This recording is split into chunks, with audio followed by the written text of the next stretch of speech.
Hello, I'm Simon Whistler. You're watching the Today I Found Out YouTube channel, and in the video today we're looking at how do astronauts scratch an itch when they're in their spacesuits. Without the use of their hands, astronauts have to rely on other means to scratch various itches. For any itch outside of the face, retired astronaut Clayton Anderson explained, "You shake, rattle, and roll, baby. That's the only thing, really, that you can do to alleviate that itch." Hopefully, between the incredibly bulky and stiff suit itself and the liquid cooling garment you are wearing beneath the suit, you can wiggle your body enough to effectively scratch that itch. Itches on the face can be a bit more tricky, but there are things within reach. For instance, under the helmet, astronauts wear what is sometimes referred to as a Snoopy Cap that is equipped with earphones and a microphone. If an itch presents itself on the lower half of the face, the microphone is one commonly used scratching post. The downfall of this method is that the action sometimes moves the microphone out of position, interfering a little with the sound quality in communications. Another option astronauts use is the Valsalva device, which is a foam piece attached to the bottom interior of the spacesuit helmet. The purpose of the Valsalva device is to allow an astronaut to block up their nostrils and blow to equalize pressure in the ears when necessary.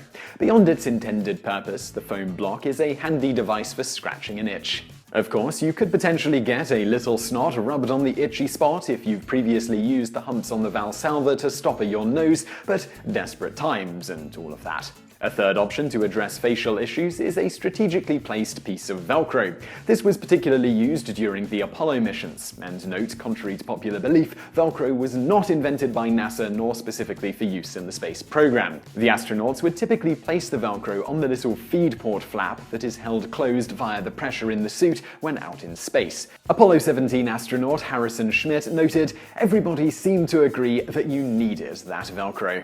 If an itch pops up where nothing sufficiently abrasive can be rubbed against it, the astronaut simply has to endure, generally using the distraction tactic until the itch fades. This is easier than in some other settings. A typical spacewalk lasts between 5 and 8 hours, and being out there working is incredibly laborious due to how stiff the spacesuit gets when in the near vacuum of space. Even just flexing your fingers to grip things is relatively difficult. Between the straining and extreme focus needed to complete some of the tasks the astronauts are out there for, not to mention the absolutely beautiful view and the knowledge that there is very little between you and the near vacuum of space, there's plenty to get caught up in and forget all about the itch.